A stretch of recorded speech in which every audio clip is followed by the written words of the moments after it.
ನಾ ಮಾತಾಡ್ತೀನಿ ಕರಿಯಪ್ಪ, ನೀ ಯಾಕೆ ಕೋಲ್ ಹಿಡ್ಕೊಂಡು ಅಡ್ಡಾಡಕತ್ತಿ ಅಂತ ನಾ ಕೇಳಿದೆ. ನೀವು ಸುಮ್ಮನೆ ಮಾತಾಡಿದೆ ಅಂದ. ಆಯ್ತಪ್ಪ, ನಾ ಸುಮ್ಮನೆ ಮಾತಾಡ್ತೀನಿ, ನೀ ಯಾಕೆ ಕೋಲ್ ಹಿಡ್ಕೊಂಡು ಅಡ್ಡಾಡಕತ್ತಿ ಅಂತಂದಾಗ ನಿಮ್ಮನ್ನು ತಂದು ಯಾರು ಕುಂದ್ರಸ್ಯಾರಲ್ರಿ ಅವನು ಹುಡುಕಾಡಕತ್ತೀನಿ ಅಂತ.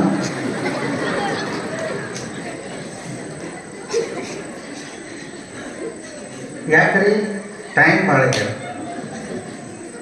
ಪಾಪ ಹಿರಿಯರದೇರಿ, ವಯಸ್ಸಾದವ್ರದೇರಿ, ಕಾಲು ಭಾಳ ಹಿಡ್ದಿರ್ತಾವ. ಬಸವಣ್ಣ ನೋಡ ನನಗೆ ಆಶ್ಚರ್ಯ ಆಗ್ಯದ. ಈ ಕಡೆ ಹೋಗ್ತಾನ, ಆ ಕಡೆ ನನಗೆ ಯಾವಾಗ ಬಿಟ್ಟಾರೆ ಅಂತ ನನ್ನ ಕಡೆ ಕೊಟ್ಟ ನೋಡ್ರಿ. ಹೆಂಗಿಲ್ಲ ಪುರಾಣಿಯಲ್ಲಿ ಅದು ಸಾಕಾಗಿದ್ರು.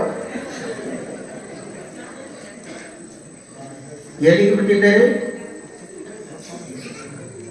ನೀವೆಲ್ಲಿ ಹೇಳಕತ್ತೀರಿ? ಅಲ್ಲೇ ಬಿಟ್ಟಿರಿ.